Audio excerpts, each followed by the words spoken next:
ਸ਼੍ਰੋਮਣੀ ਅਕਾਲੀ ਦਲ ਬਾਦਲ ਇਸ ਵੇਲੇ ਸਿਆਸੀ ਤੌਰ ਤੇ ਹਾਸ਼ੀਏ ਤੇ ਹੈ।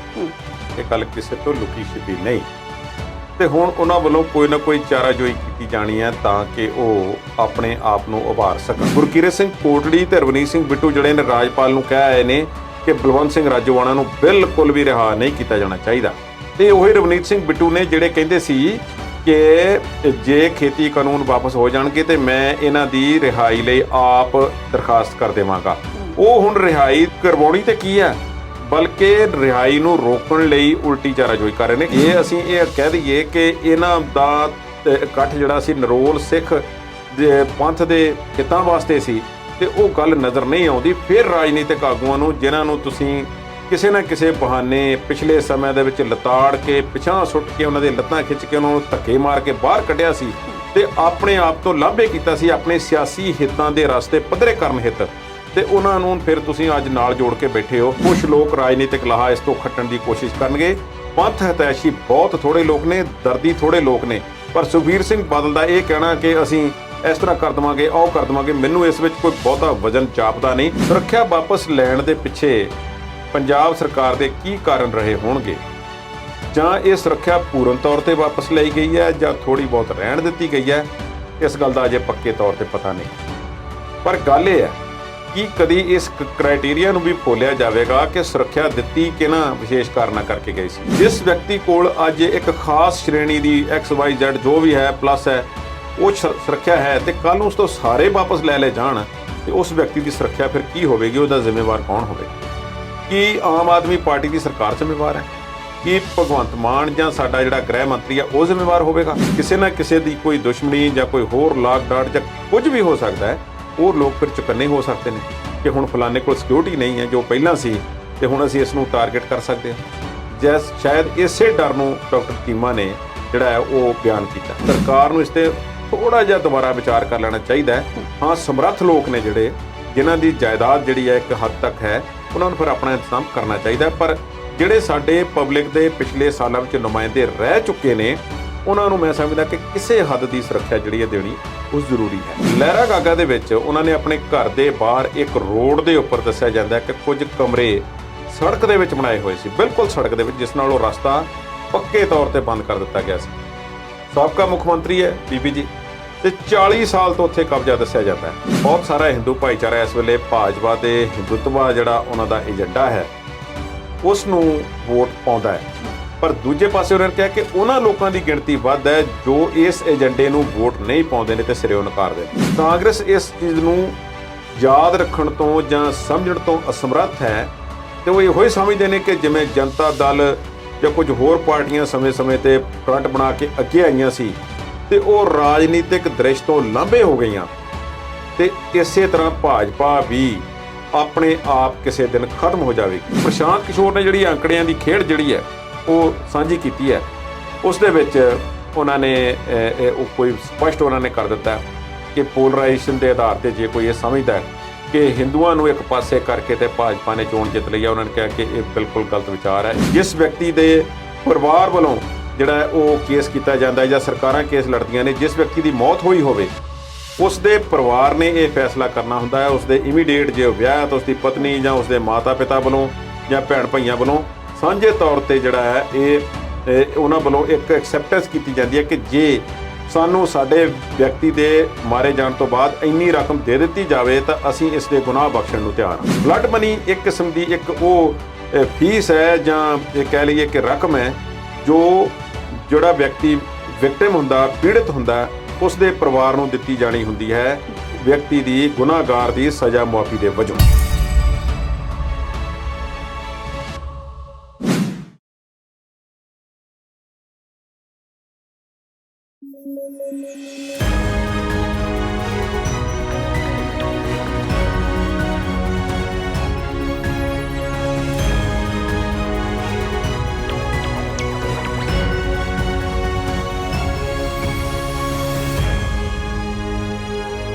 ਸਤਿ ਸ਼੍ਰੀ ਅਕਾਲ। ਪੰਜਾਬੀ ਨੈਸ਼ਨਲ ਟੀਵੀ ਦੇਖਣ ਵਾਲੇ ਦਰਸ਼ਕਾਂ ਨੂੰ ਜੀ ਆਇਆਂ। ਅੱਜ ਦੇ ਪ੍ਰੋਗਰਾਮ ਦੇ ਵਿੱਚ ਸਾਡਾ ਸਾਥ ਦੇਣਗੇ ਕੁਲਦੀਪ ਸਿੰਘ ਹੀਰ ਜੀ। ਸਭ ਤੋਂ ਪਹਿਲਾਂ ਉਹਨਾਂ ਦਾ ਸਵਾਗਤ ਕਰ ਲੈਂਦੇ ਹਾਂ। ਸਤਿ ਸ਼੍ਰੀ ਅਕਾਲ ਕੁਲਦੀਪ ਜੀ। ਸਤਿ ਸ਼੍ਰੀ ਅਕਾਲ ਸਭਲੀ। ਕੁਲਦੀਪ ਜੀ, ਅੱਜ ਜਿੰਨਾ ਮੁੱਦਿਆਂ ਤੇ ਅਸੀਂ ਵਿਚਾਰ ਵਿਮਰਸ਼ ਕਰਨਾ ਆ ਉਹਦੇ ਵਿੱਚ ਸ਼੍ਰੋਮਣੀ ਕਮੇਟੀ ਦੀ ਵੀ ਗੱਲ ਕਰਾਂਗੇ ਤੇ ਸ਼੍ਰੋਮਣੀ ਅਕਾਲੀ ਦਲ ਦੀ ਵੀ ਗੱਲ ਕਰਾਂਗੇ। ਪੰਥਕ ਮੁੱਦੇ ਅੱਜ ਕੱਲ੍ਹ ਇਹਨਾਂ ਨੂੰ ਬਹੁਤ ਚੇਤੇ ਆ ਰਹੇ ਨੇ ਤੇ ਇਕੱਠ ਬਹੁਤ ਕਰ ਰਹੇ ਨੇ। ਇਸ ਤੋਂ ਇਲਾਵਾ ਸਾਬਕਾ ਸੀਐਮ ਬੀਬੀ ਰਜਿੰਦਰ ਕੌਰ ਭੱਠਲ ਦੀ ਵੀ ਗੱਲ ਕਰਾਂਗੇ। ਬੀਬੀ ਜੀ ਨੇ ਵੀ ਹੁਣ ਲਿਫ ਗਏ ਨੇ ਥੋੜੇ ਜਿਹੇ, ਬੀਬੀ ਜੀ ਮੋੜ ਕੱਟ ਲਿਆ ਆ ਤੇ ਜਿਹੜੇ 8 VIP ਸੁਰੱਖਿਆ ਕੱਲ ਖੋਈ ਆ ਜਿਨ੍ਹਾਂ ਦੀ ਮਾਨ ਸਰਕਾਰ ਨੇ, ਉਹਨਾਂ ਨੂੰ ਲੈ ਕੇ ਬੜਾ ਰੌਲਾ ਰੱਪਾ ਪਿਆ ਤੇ ਮੁੱਦੇ ਹੋਰ ਵੀ ਜੇ ਕੋਈ ਸਾਡੇ ਢਾਈ ਚੜ ਗਿਆ ਤੇ ਅਸੀਂ ਲੱਗਦੇ ਹੱਥੋਂ ਵੀ ਵਿਚਾਰ ਲੈਣਾ। ਸਭ ਤੋਂ ਪਹਿਲਾਂ ਗੱਲ ਕਰਦੇ ਹਾਂ ਜਿਹੜੇ ਪੰਥਕ ਇਕੱਠ ਹੋ ਰਹੇ ਆ ਬੰਦੀ ਸਿੰਘਾਂ ਦੀ ਰਿਹਾਈ ਨੂੰ ਲੈ ਕੇ। ਮੈਂ ਇਹਨਾਂ ਇਕੱਠਾਂ ਦਾ ਤੁਹਾਡੇ ਕੋਲੋਂ ਮਤਲਬ ਜਾਣਨਾ ਚਾਹੁੰਦੀ ਹਾਂ ਕਿ ਪਹਿਲਾਂ ਕਿਉਂ ਨਹੀਂ ਇਹ ਪੰਥਕ ਮੁੱਦੇ ਜਿਹੜੇ ਆ ਸ਼੍ਰੋਮਣੀ ਅਕਾਲੀ ਦਲ ਤੇ ਸ਼੍ਰੋਮਣੀ ਕਮੇਟੀ ਨੂੰ ਕਦੇ ਚੇਤੇ ਆਏ? ਸ਼੍ਰੋਮਣੀ ਅਕਾਲੀ ਦਲ ਬਾਦਲ ਇਸ ਵੇਲੇ ਸਿਆਸੀ ਤੌਰ ਤੇ ਹਾਸ਼ੀਏ ਤੇ ਹੈ। ਇਹ ਗੱਲ ਕਿਸੇ ਤੋਂ ਲੁਕੀ ਛਿਪੀ ਨਹੀਂ ਤੇ ਹੁਣ ਉਹਨਾਂ ਵੱਲੋਂ ਕੋਈ ਨਾ ਕੋਈ ਚਾਰਾਜੋਈ ਕੀਤੀ ਜਾਣੀ ਹੈ ਤਾਂ ਕਿ ਉਹ ਆਪਣੇ ਆਪ ਨੂੰ ਉਭਾਰ ਸਕਣ। ਚਲੋ ਅਸੀਂ ਕੁਝ ਮਿੰਟਾਂ ਲਈ ਭੁੱਲ ਜਾਂਦੇ ਹਾਂ ਕਿ ਇਹ ਸਿਆਸੀ ਕੋਈ ਇਹੋ ਜਿਹੀ ਕਾਰਵਾਈ ਨਹੀਂ ਹੈ ਪੰਥਕ ਧਿਰਾਂ ਨੂੰ ਇਕੱਤਰ ਕਰਨਾ। ਇਹ ਨਰੋਲ ਤੇ ਨਰੋਲ, ਕਿਉਂਕਿ ਜੂਨ ਮਹੀਨਾ ਆ ਰਿਹਾ ਅੱਗੇ ਤੇ ਫਿਰ ਆਪਰੇਸ਼ਨ ਬਲੂ ਸਟਾਰ ਤੇ ਉਸ ਦੇ ਨਾਲ ਜੁੜੇ ਹੋਏ ਤੱਥ, ਦਸਤਾਵੇਜ਼, ਗੱਲਾਂ ਬਾਤਾਂ ਸਭ ਕੁਝ ਹੋਵੇਗਾ। ਪਰ ਜਦੋਂ ਅਸੀਂ ਇਸ ਰਾਜਨੀਤਿਕ ਪਹਿਲੂ ਨੂੰ ਭੁੱਲ ਜਾਂਦੇ ਹਾਂ ਫਿਰ ਅਸੀਂ ਗੱਲ ਕਰਦੇ ਹਾਂ ਕਿ ਇਹ ਕੀ ਵਾਕਿਆ ਹੀ ਪੰਥਕ ਇਕੱਤਰਤਾ ਸੀ। ਇੱਕ ਤਾਂ ਇਹ ਹੈ ਕਿ ਸੱਦਾ ਤੇ ਦਿੱਤਾ ਗਿਆ ਸੀਗਾ ਸ਼੍ਰੋਮਣੀ ਕਮੇਟੀ ਵੱਲੋਂ ਤੇ ਅਕਾਲ ਤਖਤ ਸਾਹਿਬ ਦੇ ਜਥੇਦਾਰ ਵੱਲੋਂ ਕਿ ਇਸ ਤਰ੍ਹਾਂ ਕੋਈ ਇਕੱਤਰਤਾ ਕੀਤੀ ਜਾਵੇ ਤੇ ਬੰਦੀ ਸਿੰਘਾਂ ਨੂੰ ਰਿਹਾ ਕਰਵਾਉਣ ਲਈ ਚਾਰਾਜੋਈ ਕੀਤੀ ਜਾਵੇ ਤੇ ਸੰਘਰਸ਼ ਜਿਹੜਾ ਅੱਗੇ ਵਿੱਢਣਾ ਉਸ ਦੀ ਰੂਪ ਰੇਖਾ ਕੋਈ ਬਣੇਗੀ ਹੁਣ। ਤੇ ਸਰਦਾਰ ਹਰਜਿੰਦਰ ਸਿੰਘ ਧਾਮੀ ਨੂੰ ਜਿਹੜਾ ਅਖਤਿਆਰ ਦਿੱਤੇ ਗਏ ਨੇ ਕਿ ਉਹ ਇੱਕ ਕਮੇਟੀ ਬਣਾਉਣ ਜੋ ਸਾਰੀਆਂ ਧਿਰਾਂ ਨੂੰ ਇਕੱਠੇ ਲੈ ਕੇ ਨਾਲ ਚੱਲੇਗੀ, ਉਹਨਾਂ ਦੀ ਨੁਮਾਇੰਦਗੀ ਹੋਵੇਗੀ ਤੇ ਫਿਰ ਉਹ ਸਰਕਾਰ ਦੇ ਅੱਗੇ ਮੰਗਾਂ ਤੇ ਪ੍ਰਪੋਜ਼ਲ ਤੇ ਆਪਣੀ ਗੱਲਬਾਤ ਜਿਹੜੀ ਹੈ ਕੀਤੀ ਜਾਵੇਗੀ ਉਸ ਕਮੇਟੀ ਦੇ ਥਰੂ। ਤੇ ਨਾਲ ਜਿਹੜੇ ਜੋ ਇਸ ਕੰਮ ਲਈ ਜਿਹੜੇ ਵੱਖ-ਵੱਖ ਮੁੱਦੇ ਨੇ, ਸਿੱਖ ਕੌਮ ਦੇ ਵੱਖ-ਵੱਖ ਮਸਲੇ ਨੇ, ਉਹਨਾਂ ਨੂੰ ਵਿਚਾਰਨ ਲਈ ਗਾਂ ਵੀ ਸਰਕਾਰਾਂ ਤੇ ਦਬਾਅ ਪਾਉਣ ਲਈ ਉਸ ਕਮੇਟੀ ਨੂੰ ਕਾਇਮ ਰੱਖਿਆ ਜਾਵੇਗਾ। ਹੁਣ ਜਿਹੜੀ ਇਹ ਇਕੱਤਰਤਾ ਹੋਈ ਹੈ ਉਸ ਵਿੱਚ ਇੱਕ ਗੱਲ ਤਾਂ ਹੈ ਕਿ ਜਿੰਨੇ ਲੋਕ ਪ੍ਰਮੁੱਖ ਤੌਰ ਤੇ ਸ਼ਾਮਲ ਹੋਏ ਉਹਨਾਂ ਵਿੱਚੋਂ ਜ਼ਿਆਦਾਤਰ ਜੇ ਅਸੀਂ ਸਿਆਸੀ ਪਿੱਠ ਵਰਤ ਵਾਲੇ ਲੋਕਾਂ ਦੀ ਗੱਲ ਕਰੀਏ ਜਿਨ੍ਹਾਂ ਦੀ ਬੈਕਗਰਾਊਂਡ ਸਿਆਸੀ ਹੈ ਤੇ ਉਹ ਸਨ ਜਿਹੜੇ ਇਸ ਵੇਲੇ ਰਾਜਨੀਤਿਕ ਤੌਰ ਤੇ ਜਿਹੜੇ ਨੇ ਉਹ ਸਾਰੇ ਹੀ ਹਾਸ਼ੀਏ ਤੇ ਨੇ। ਸਰਦਾਰ ਸਿਮਰਨਜੀਤ ਸਿੰਘ ਮਾਨ ਭਾਵੇਂ ਉੱਥੇ ਪਹੁੰਚੇ ਤੇ ਜਦੋਂ ਪਹੁੰਚੇ ਤੇ ਸੁਖਬੀਰ ਸਿੰਘ ਬਾਦਲ ਨੇ ਉਹਨਾਂ ਦੇ ਗੋਡੇ ਵੀ ਹੱਥ ਲਾਇਆ ਤੇ ਉਹਨਾਂ ਨੂੰ ਕੋਲ ਵੀ ਬਹਾਇਆ। ਖੈਰ ਉਹ ਫੋਟੋਆਂ ਸਭ ਨੇ ਦੇਖੀਆਂ, ਮਨਜੀਤ ਸਿੰਘ ਜੀਕੇ, ਪਰਮਜੀਤ ਸਿੰਘ ਸਰਨਾ, ਬਲਜੀਤ ਸਿੰਘ ਦਾਦੂਵਾਲ ਤੇ ਹੋਰ ਬਹੁਤ ਸਾਰੇ ਆਗੂ ਜਿਹੜੇ ਸੀ ਉੱਥੇ ਪਹੁੰਚੇ ਤੇ ਉਹਨਾਂ ਨੇ ਆਪਣੇ ਵਿਚਾਰ ਦਿੱਤੇ। ਹੁਣ ਪ੍ਰਕਾਸ਼ ਸਿੰਘ ਬਾਦਲ ਤੇ ਨਹੀਂ ਪਹੁੰਚੇ, ਸ਼ਾਇਦ ਸਿਹਤ ਇਜਾਜ਼ਤ ਨਾ ਦਿੰਦੀ ਹੋਵੇ, ਸਿਆਣੇ ਹੋ ਗਏ ਨੇ, ਬਜ਼ੁਰਗ ਹੋ ਗਏ ਨੇ। ਪਰ ਜਿਹੜੇ ਧਿਰਾਂ ਨਹੀਂ ਪਹੁੰਚੀਆਂ ਉਹਨਾਂ ਦਾ ਵੀ ਮਾੜਾ ਜਿਹਾ ਜ਼ਿਕਰ ਕਰ ਲਈਏ। ਇੱਕ ਤੇ ਹਵਾਰਾ ਕਮੇਟੀ ਦੇ ਵਿੱਚੋਂ ਉੱਥੇ ਕੋਈ ਮੌਜੂਦ ਨਹੀਂ ਸੀ। ਕੀ ਉਹਨਾਂ ਨੂੰ ਮਾਨਤਾ ਨਹੀਂ ਹੈ ਜਾਂ ਉਹਨਾਂ ਨੂੰ ਸੱਦਾ ਨਹੀਂ ਹੈ? ਜਦੋਂ ਇਹ ਕਹਿ ਦਿੱਤਾ ਕਿ ਸਾਰੀਆਂ ਧਿਰਾਂ ਉੱਥੇ ਪਹੁੰਚਣਗੀਆਂ ਤੇ ਫਿਰ ਉਹਨਾਂ ਦੇ ਬਾਰੇ ਕੋਈ ਜਸਟੀਫਿਕੇਸ਼ਨ ਨਹੀਂ ਹੈ ਜਾਂ ਉਹ ਖੁਦ ਨਹੀਂ ਆਏ, ਇਸ ਗੱਲ ਦਾ ਵੀ ਪਤਾ ਨਹੀਂ ਹੈ। ਇਹ ਰਾਜਨੀਤਿਕ ਆਗੂਆਂ ਦੀ ਮੈਂ ਗੱਲ ਕੀਤੀ ਹੈ। ਇਸ ਵਿੱਚੋਂ ਇੱਕ ਹੋਰ ਪ੍ਰਮੁੱਖ ਨਾਮ ਮਿਸਿੰਗ ਹੈ, ਉਹ ਹੈ ਸਰਦਾਰ ਸੁਖਦੇਵ ਸਿੰਘ ਢੀਂਡਸਾ ਤੇ ਉਹਨਾਂ ਦੇ ਕੁਝ ਸਾਥੀਆਂ ਦਾ ਜਿਨ੍ਹਾਂ ਨੇ ਸੰਯੁਕਤ ਜਿਹੜਾ ਮੋਰਚਾ ਬਣਾਇਆ ਹੋਇਆ। ਉਹਨਾਂ ਦਾ ਇਸ ਮੀਟਿੰਗ ਵਿੱਚ ਨਾ ਆਉਣਾ ਸਮਝ ਆਉਂਦਾ ਹੈ। ਉਹ ਇਸ ਕਰਕੇ ਕਿ ਸ਼ਾਇਦ ਉਹਨਾਂ ਦੀ ਇਸ ਵੇਲੇ ਸਾਂਝ ਜਿਹੜੀ ਹੈ ਭਾਵੇਂ ਥੋੜ੍ਹੀ ਹੈ ਚਾਹੇ ਬਹੁਤੀ ਹੈ, ਉਹ ਭਾਜਪਾ ਨਾਲ ਹੈ। ਚੋਣਾਂ ਉਹਨਾਂ ਨੇ ਭਾਜਪਾ ਦੇ ਨਾਲ ਰਲ ਕੇ ਲੜੀਆਂ ਸਨ ਪੰਜਾਬ ਵਿੱਚ ਤੇ ਜੇ ਫਿਰ ਉਹ ਇੱਥੇ ਆ ਜਾਂਦੇ ਨੇ ਤੇ ਦੂਸਰੇ ਪਾਸਿਓਂ ਕੋਈ ਨਾ ਕੋਈ ਨੁਕਸਾਨ ਹੋ ਸਕਦਾ ਹੈ ਤੇ ਰਾਜਨੀਤਿਕ ਸਾਂਝ ਜਿਹੜੀ ਹੈ ਖਤਮ ਹੋ ਸਕਦੀ ਹੈ। ਅੱਛਾ, ਜੇ ਹੁਣ ਮੈਂ ਪਹਿਲਾਂ ਜਿਹੜੀ ਗੱਲ ਕੀਤੀ ਹੈ ਕਿ ਅਸੀਂ ਇੱਕ ਮਿੰਟ ਲਈ ਮੰਨ ਲਈਏ ਕਿ ਇਹ ਇਕੱਠ ਰਾਜਨੀਤਿਕ ਨਹੀਂ ਸੀ ਤੇ ਨਰੋਲ ਸਿੱਖ ਕੌਮ ਦੇ ਮਸਲਿਆਂ ਨੂੰ ਵਿਚਾਰਨ ਲਈ ਸੀ ਤੇ ਬਾਕੀ ਧਾਰਮਿਕ ਸ਼ਖਸੀਅਤਾਂ ਜੇ ਅਸੀਂ ਉਹਨਾਂ ਦੀ ਸੂਚੀ ਪੜ੍ਹਨ ਲੱਗੀਏ ਤਾਂ ਬਹੁਤ ਲੰਬੀ ਸੂਚੀ ਹੈ। ਦਮਦਮੀ ਟਕਸਾਲ ਵੀ ਆ, ਹੋਰ ਬਹੁਤ ਸਾਰੀਆਂ ਸੰਸਥਾਵਾਂ ਦੇ ਆਗੂ ਤੇ ਉਹਨਾਂ ਦੇ ਨੁਮਾਇੰਦੇ ਜਿਹੜੇ ਸੀ ਉੱਥੇ ਸ਼ਾਮਲ ਹੋਏ। ਇੱਕੋ ਹੀ ਸੁਰ ਰਹੀ ਹੈ ਕਿ ਬੰਦੀ ਸਿੰਘਾਂ ਦੀ ਰਿਹਾਈ ਲਈ ਜਿਹੜਾ ਉਹ ਕੁਝ ਨਾ ਕੁਝ ਕੀਤਾ ਜਾਵੇ ਤੇ ਸਜ਼ਾ ਪੂਰੀ ਕਰ ਚੁੱਕੇ ਸਿੰਘ ਜਿਹੜੇ ਹਨ ਉਹਨਾਂ ਨੂੰ ਆਮ ਧਾਰਾ ਦੇ ਵਿੱਚ ਲਿਆ ਕੇ ਤੇ ਉਹਨਾਂ ਦੀ ਖਲਾਸੀ ਕਰਵਾਈ ਜਾਵੇ। ਇਹ ਠੀਕ ਹੈ, ਮਸਲਾ ਮੰਨਣਯੋਗ ਹੈ ਕਿ ਇਸ ਤਰ੍ਹਾਂ ਹੋਣਾ ਚਾਹੀਦਾ ਹੈ। ਜਿਹੜੇ ਸਜ਼ਾ ਪੂਰੀ ਕਰ ਚੁੱਕੇ ਨੇ ਜਾਂ ਸਰਕਾਰ ਜੇ ਵਾਕਿਆ ਹੀ ਸਿੱਖ ਕੌਮ ਦੇ ਨਾਲ ਕੋਈ ਉਹਨਾਂ ਨੂੰ ਨਾਲ ਜੋੜ ਕੇ ਰੱਖਣਾ ਚਾਹੁੰਦੀ ਹੈ ਤੇ ਹੁਣ ਇਹਨਾਂ ਮਸਲਿਆਂ ਨੂੰ ਪਿਛਾਂਹ ਸਿੱਟਣ ਦੀ ਲੋੜ ਹੈ। ਸਮਾਂ ਕਾਫੀ ਅੱਗੇ ਵੱਧ ਚੁੱਕਾ ਹੈ ਤੇ ਇਸ 'ਤੇ ਵਿਚਾਰ ਹੋਣਾ ਚਾਹੀਦਾ। ਦੂਸਰੇ ਪਾਸੇ ਐਨ ਬਰਾਬਰ ਗੁਰਕੀਰਤ ਸਿੰਘ ਕੋਟਲੀ ਤੇ ਰਵਨੀਤ ਸਿੰਘ ਬਿੱਟੂ ਜਿਹੜੇ ਨੇ ਰਾਜਪਾਲ ਨੂੰ ਕਹਿ ਆਏ ਨੇ ਕਿ ਬਲਵੰਤ ਸਿੰਘ ਰਾਜੋਆਣਾ ਨੂੰ ਬਿਲਕੁਲ ਵੀ ਰਿਹਾ ਨਹੀਂ ਕੀਤਾ ਜਾਣਾ ਚਾਹੀਦਾ। ਤੇ ਉਹੀ ਰਵਨੀਤ ਸਿੰਘ ਬਿੱਟੂ ਨੇ ਜਿਹੜੇ ਕਹਿੰਦੇ ਸੀ ਕਿ ਜੇ ਖੇਤੀ ਕਾਨੂੰਨ ਵਾਪਸ ਹੋ ਜਾਣਗੇ ਤੇ ਮੈਂ ਇਹਨਾਂ ਦੀ ਰਿਹਾਈ ਲਈ ਆਪ ਦਰਖਾਸਤ ਕਰ ਦੇਵਾਂਗਾ। ਉਹ ਹੁਣ ਰਿਹਾਈ ਕਰਵਾਉਣੀ ਤੇ ਕੀ ਹੈ, ਬਲਕਿ ਰਿਹਾਈ ਨੂੰ ਰੋਕਣ ਲਈ ਉਲਟੀ ਚਾਰਾਜੋਈ ਕਰ ਰਹੇ ਨੇ। ਖੈਰ ਉਹਨਾਂ ਦਾ ਮੁੱਦਾ ਹੈ, ਪਰ ਰਵਨੀਤ ਬਿੱਟੂ ਨੇ ਨਾਲ ਸਖਤ ਲਫ਼ਜ਼ ਜਿਹੜੇ ਵਰਤੇ ਨੇ, ਉਹਨਾਂ ਨੇ ਕਿਹਾ ਕਿ ਅਕਾਲ ਤਖ਼ਤ ਸਾਹਿਬ ਦੇ ਜਥੇਦਾਰ ਤੇ ਸ਼੍ਰੋਮਣੀ ਕਮੇਟੀ ਦੇ ਆਗੂ ਜਿਹੜੇ ਨੇ ਇਹ ਸੁਖਬੀਰ ਸਿੰਘ ਬਾਦਲ ਦੇ ਹੀ ਹੱਥ ਠੋਕੇ ਨੇ, ਇਸ ਤੋਂ ਜ਼ਿਆਦਾ ਕੁਝ ਨਹੀਂ, ਇਹਨਾਂ ਦੀ ਗੱਲ ਨਾ ਸੁਣੀ ਜਾਵੇ। ਖੈਰ ਇੱਕ ਮਿੰਟ ਲਈ ਜਿਵੇਂ ਕਿਹਾ ਕਿ ਉਹ ਰਾਜਨੀਤਿਕ ਪੱਖ ਪਾਸੇ ਰੱਖੀਏ ਤੇ ਫਿਰ ਸਾਡੇ ਬਹੁਤਾ ਕੁਝ ਪਿੜ ਪੱਲੇ ਨਹੀਂ ਪੈਂਦਾ ਜੇ ਅਸੀਂ ਇਸ ਨੂੰ ਮੰਨ ਲਈਏ ਕਿ ਧਾਰਮਿਕ ਸ਼ਖਸੀਅਤਾਂ ਦੀ ਤੇ ਸਿੱਖ ਕੌਮ ਦੇ ਹਤੈਸ਼ੀਆਂ ਦੀ ਹੀ ਮੀਟਿੰਗ ਸੀ, ਤਾਂ ਫਿਰ ਇਹ ਮੰਗ ਇੰਨੀ ਕਰਨੀ ਜਾਇਜ਼ ਹੈ ਕਿ ਸਿੱਖ ਕੌਮ ਦੇ ਬੰਦੀਆਂ ਨੂੰ ਜਿਹੜੇ ਸਜ਼ਾ ਪੂਰੀ ਕਰ ਚੁੱਕੇ ਨੇ ਉਹਨਾਂ ਨੂੰ ਰਿਹਾ ਕਰ ਦਿੱਤਾ ਜਾਣਾ ਚਾਹੀਦਾ। ਐਮਨੈਸਟੀ ਜਿਹੜੇ ਬਾਕੀ ਵੀ ਨੇ ਉਹਨਾਂ ਨੂੰ ਮਿਲਣੀ ਚਾਹੀਦੀ ਹੈ, ਕਿਉਂਕਿ ਇਸ ਤਰ੍ਹਾਂ ਦੇ ਪੈਂਤੜੇ ਜਿਹੜੇ ਨੇ ਸਰਕਾਰਾਂ ਸਾਰੇ ਦੇਸ਼ਾਂ ਵਿੱਚ ਅਪਣਾਉਂਦੀਆਂ ਨੇ। ਇਹ ਇਕੱਲੇ ਭਾਰਤ ਵਿੱਚ ਨਹੀਂ, ਹੋਰਨਾਂ ਦੇਸ਼ਾਂ ਵਿੱਚ ਵੀ ਅਜਿਹਾ ਵੇਖਣ ਨੂੰ ਮਿਲਦਾ ਹੈ ਕਿ ਚਲੋ ਜੇ ਕਿਸੇ ਤੋਂ ਕੁਝ ਹੋਇਆ ਹੈ ਤੇ ਉਸ ਨੂੰ ਜਿਹੜਾ ਹੈ ਫਿਰ ਮੁੱਖ ਧਾਰਾ ਵਿੱਚ ਲੈ ਆਂਦਾ ਜਾਵੇ। ਹੁਣ ਆ ਜਾਂਦੇ ਰਾਜਨੀਤਿਕ ਪੱਖ ਵੱਲ। ਮੈਂ ਇਹ ਵੇਖਦਾ ਕਿ ਉਹ ਰਾਜਨੀਤਿਕ ਧਿਰਾਂ ਉੱਥੇ ਪਹੁੰਚੀਆਂ ਜਿਹੜੀਆਂ ਸਿਆਸੀ ਤੌਰ ਤੇ ਹਾਸ਼ੀਏ ਤੇ ਸਨ, ਪਰ ਉਹਨਾਂ ਵੱਲੋਂ ਇੱਕ ਸਾਂਝੇ ਸੁਰ ਵਿੱਚ ਆਵਾਜ਼ ਉਠਾਉਣੀ ਇਹ ਇਤਿਹਾਸ ਨੂੰ ਥੋੜਾ ਜਿਹਾ ਦੁਹਰਾਉਣ ਵਾਲੀ ਗੱਲ ਵੀ ਜਾਪਦੀ ਹੈ। ਜੇ ਉਹ ਇਸ ਕਰਕੇ ਕਿਉਂਕਿ ਜੇ ਅਸੀਂ ਇਹ ਕਹਿ ਦਈਏ ਕਿ ਇਹਨਾਂ ਦਾ ਇਕੱਠ ਜਿਹੜਾ ਸੀ ਨਿਰੋਲ ਸਿੱਖ ਦੇ ਪੰਥ ਦੇ ਹਿੱਤਾਂ ਵਾਸਤੇ ਸੀ, ਤੇ ਉਹ ਗੱਲ ਨਜ਼ਰ ਨਹੀਂ ਆਉਂਦੀ। ਫਿਰ ਰਾਜਨੀਤਿਕ ਆਗੂਆਂ ਨੂੰ ਜਿਨ੍ਹਾਂ ਨੂੰ ਤੁਸੀਂ ਕਿਸੇ ਨਾ ਕਿਸੇ ਬਹਾਨੇ ਪਿਛਲੇ ਸਮੇਂ ਦੇ ਵਿੱਚ ਲਤਾੜ ਕੇ ਪਿਛਾਂਹ ਸੁੱਟ ਕੇ ਉਹਨਾਂ ਦੇ ਲੱਤਾਂ ਖਿੱਚ ਕੇ ਉਹਨਾਂ ਨੂੰ ਧੱਕੇ ਮਾਰ ਕੇ ਬਾਹਰ ਕੱਢਿਆ ਸੀ ਤੇ ਆਪਣੇ ਆਪ ਤੋਂ ਲਾਂਭੇ ਕੀਤਾ ਸੀ ਆਪਣੇ ਸਿਆਸੀ ਹਿੱਤਾਂ ਦੇ ਰਸਤੇ ਪੱਧਰੇ ਕਰਨ ਹਿੱਤ, ਤੇ ਉਹਨਾਂ ਨੂੰ ਫਿਰ ਤੁਸੀਂ ਅੱਜ ਨਾਲ ਜੋੜ ਕੇ ਬੈਠੇ ਹੋ ਤੇ ਉਹ ਵੀ ਬਹਿ ਗਏ ਨੇ। ਇਸ ਵਿੱਚੋਂ ਨਿਕਲੇਗਾ ਕੀ ਇਹ ਸਿਰਫ ਜਿਹੜਾ ਹੈ ਕਿ ਅੱਜ ਜੋ ਰਾਜਨੀਤਿਕ ਸਥਿਤੀ ਬਣੀ ਹੋਈ ਹੈ ਕਿ ਕੀ ਲੋਕਾਂ ਦਾ ਧਿਆਨ ਜਿਹੜਾ ਹੈ, ਕੁਝ ਮੁੱਦੇ ਉੱਠੇ ਹੋਏ ਨੇ ਪੰਜਾਬ ਵਿੱਚ, ਨਜਾਇਜ਼ ਕਬਜ਼ੇ ਨੇ, ਟਰਾਂਸਪੋਰਟਾਂ ਦਾ ਮੁੱਦਾ ਹੈ, ਰੇਤਾ ਦਾ, ਹੋਰ ਨਸ਼ਿਆਂ ਦੇ ਸਾਰੇ ਉੱਠੇ ਹੋਏ ਨੇ ਮੁੱਦੇ, ਕੀ ਉਹਨਾਂ ਤੋਂ ਧਿਆਨ ਭਟਕਾਉਣ ਦੀ ਕੋਸ਼ਿਸ਼ ਤੇ ਨਹੀਂ? ਜਿਵੇਂ ਮੈਂ ਪਹਿਲਾਂ ਕਹਿ ਦਿੱਤਾ ਹੈ ਕਿ ਮੰਗ ਠੀਕ ਹੈ ਸਮੇਂ ਦੇ ਹਿਸਾਬ ਨਾਲ, ਪਰ ਜੇ ਸੁਖਬੀਰ ਸਿੰਘ ਬਾਦਲ ਤੇ ਉਹਨਾਂ ਦੀ ਪਾਰਟੀ ਜੇ ਇਸ ਦੀ ਅਗਵਾਈ ਕਰਦੀ ਹੈ ਤੇ ਫਿਰ ਮੈਂ ਸਮਝਦਾ ਕਿ ਸਾਨੂੰ ਇੱਕ ਵਾਰੀ ਫਿਰ ਸੋਚ ਵਿਚਾਰ ਕਰ ਲੈਣਾ ਚਾਹੀਦਾ ਕਿ ਮੰਗ ਅਸੀਂ ਆਪਣੇ ਤੌਰ ਤੇ ਕਰ ਲਈਏ, ਤੇ ਕਰਨੀ ਵੀ ਕਿਹਦੇ ਤੋਂ ਹੈ? ਕੇਂਦਰ ਸਰਕਾਰ ਤੋਂ ਕਰਨੀ ਹੈ, ਇਸ ਕਨਸਟੀਟਿਊਸ਼ਨ ਦੇ ਨੁਮਾਇੰਦਿਆਂ ਤੋਂ ਕਰਨੀ ਹੈ, ਤੇ ਉਹ ਫਿਰ ਰਾਜਨੀਤਿਕ ਲੋਕ ਹੀ ਹੋਣਗੇ। ਕਿ ਕਿਤੇ ਕੋਈ ਇਸ ਦਾ ਸਿਆਸੀ ਲਾਹਾ ਤਾਂ ਨਹੀਂ ਲੈ ਜਾਵੇਗਾ ਜਿਵੇਂ ਕਿ ਪਹਿਲਾਂ ਹੋਇਆ? ਆਮ ਤੌਰ ਤੇ ਇਹ ਕਹਿ ਦਿੱਤਾ ਜਾਂਦਾ ਹੈ ਕਿ ਜੋ ਪੰਜਾਬ ਦੇ ਵਿੱਚ ਹੋਇਆ ਉਸ ਸਭ ਕੁਝ ਦਾ ਬਹੁਤ ਧਿਰਾਂ ਨੂੰ ਬਹੁਤ ਵੱਡਾ ਨੁਕਸਾਨ ਹੋਇਆ, ਤੇ ਜੇ ਕਿਸੇ ਨੂੰ ਫਾਇਦਾ ਹੋਇਆ ਤੇ ਬਾਦਲ ਦੀ ਫੈਮਿਲੀ ਨੂੰ ਹੋਇਆ। ਤੇ ਉਹ ਹੁਣ ਅੱਜ ਸਾਨੂੰ ਫੇਰ ਸੋਚਣਾ ਪਏਗਾ ਕਿ ਮੁੱਦੇ ਤੇ ਹਨ, ਪਰ ਇਹਨਾਂ ਮੁੱਦਿਆਂ ਨੂੰ ਉਠਾਉਣ ਲਈ ਸਾਨੂੰ ਕਿਸੇ ਮੀਡੀਏਟਰ ਦੀ ਲੋੜ ਹੈ ਜਾਂ ਅਸੀਂ ਆਪਣੇ ਤੌਰ ਤੇ ਉਠਾ ਸਕਦੇ ਹਾਂ। ਜਿਹੜੇ ਲੋਕ ਅੱਜ ਲੋਕ ਸਭਾ ਦੇ ਵਿੱਚ ਮੈਂਬਰ ਨੇ, ਨੁਮਾਇੰਦੇ ਨੇ, ਉਹ ਉੱਥੇ ਗੱਲ ਉਠਾਉਣ ਤੇ ਰੱਖਣ, ਫਿਰ ਕੀ ਜਵਾਬ ਮਿਲਦਾ ਹੈ। ਤੇ ਫਿਰ ਉਹ ਉਦੋਂ ਦੱਸਣ ਜਦੋਂ ਦੁਬਾਰਾ ਕਨਸੋਆਂ ਉੱਠ ਰਹੀਆਂ ਨੇ ਕਿ ਕੇਂਦਰ ਸਰਕਾਰ ਦੀ ਉਸ ਵੱਡੀ ਪਾਰਟੀ ਦੇ ਨਾਲ ਦੁਬਾਰਾ ਸਾਂਝ ਪੈ ਸਕਦੀ ਹੈ ਜਿਹੜੀ ਖੇਤੀ ਕਾਨੂੰਨਾਂ ਦੇ ਲਾਗੂ ਹੋਣ ਨਾਲ ਖਤਮ ਹੋ ਗਈ ਸੀ, ਜਾਂ ਲੋਕਾਂ ਦੇ ਰੌਲਾ ਪਾਉਣ ਨਾਲ ਅਸਤੀਫਾ ਦੇਣਾ ਪੈ ਗਿਆ ਸੀ ਬੀਬਾ ਜੀ ਨੂੰ। ਕੀ ਉਹ ਸਾਂਝ ਦੁਬਾਰਾ ਪਏਗੀ? ਤੇ ਫਿਰ ਉਦੋਂ ਮੁੱਦੇ ਕਿੱਥੇ ਜਾਣਗੇ? ਇਹਨਾਂ ਰਿਕਾਰਡਿੰਗਾਂ ਨੂੰ ਸਾਂਭ ਕੇ ਰੱਖ ਲਿਆ ਜਾਵੇ ਜਿਹੜੇ ਮੁੱਦੇ ਤੇ ਅੱਜ ਕੀਤੇ ਜਾ ਰਹੇ ਨੇ, ਉਠਾਏ ਜਾ ਰਹੇ ਨੇ, ਤੇ ਇਹਨਾਂ ਨੂੰ ਯਾਦ ਰੱਖਿਆ ਜਾਵੇ ਤੇ ਕੁਝ ਦੇਰ ਇੰਤਜ਼ਾਰ ਕੀਤਾ ਜਾਵੇ। ਅਜੇ ਜਿਨ੍ਹਾਂ ਨੂੰ ਜਿਹੜਾ ਸੰਘਰਸ਼ ਚਲਾਉਣਾ ਹੈ ਉਸ ਨੂੰ ਆਪਣੇ ਕਾਨੂੰਨ ਦੇ ਦਾਇਰੇ ਦੇ ਵਿੱਚ ਰਹਿ ਕੇ ਚਲਾਉਣ ਦੀ ਕੋਸ਼ਿਸ਼ ਕੀਤੀ ਜਾਵੇ, ਤੇ ਇਹਨਾਂ ਧਿਰਾਂ ਤੇ ਨਜ਼ਰ ਰੱਖੀ ਜਾਵੇ ਕਿ ਕੀ ਪੈਂਤੜਾ ਅਪਣਾਉਂਦੇ ਨੇ। ਕਿਤੇ ਉਹ ਗੱਲ ਨਾ ਹੋਵੇ ਕਿ ਇੱਧਰੋਂ ਸੰਘਰਸ਼ ਦੀਆਂ ਜਿਹੜੇ ਐਲਾਨ ਤੇ ਉਧਰੋਂ ਉਹਨਾਂ ਨਾਲ ਯਾਰੀਆਂ ਤੇ ਜੱਫੀਆਂ ਪੈਣ, ਇਹ ਗੱਲ ਸਾਨੂੰ ਮਨਜ਼ੂਰ ਨਹੀਂ। ਸੁਖਬੀਰ ਸਿੰਘ ਬਾਦਲ ਨੇ ਜਦੋਂ ਪ੍ਰੈਸ ਵਾਲੇ ਦੇਖੇ ਤੇ ਬੜਾ ਹੁੱਬ ਕੇ ਕਿਹਾ ਵੀ ਮੈਂ ਉਨੀ ਦੇਰ ਚੁੱਪ ਕਰਕੇ ਨਹੀਂ ਬਹਿਣਾ ਜਿੰਨੀ ਦੇਰ ਬੰਦੀ ਸਿੰਘਾਂ ਦੀ ਰਿਹਾਈ ਨਹੀਂ ਹੋ ਜਾਂਦੀ। ਸਵਾਲ ਮੇਰਾ ਇਹ ਹੈ ਵੀ ਪਹਿਲਾਂ ਵੀ ਕਦੀ ਕਿਸੇ ਮੁੱਦੇ ਨੂੰ ਲੈ ਕੇ ਇਦਾਂ ਪੱਬਾਂ ਭਾਰ ਹੋਏ ਨੇ? ਬਹੁਤ ਵਾਰੀ ਕਹਿੰਦੇ ਨੇ ਕਿ ਅਸੀਂ ਉਨੀ ਦੇਰ ਤੱਕ ਬੈਠਾਂਗੇ ਨਹੀਂ ਜਿੰਨੀ ਦੇਰ ਤੱਕ ਆ ਫਲਾਣਾ ਕੰਮ ਨਹੀਂ ਹੋ ਜਾਂਦਾ।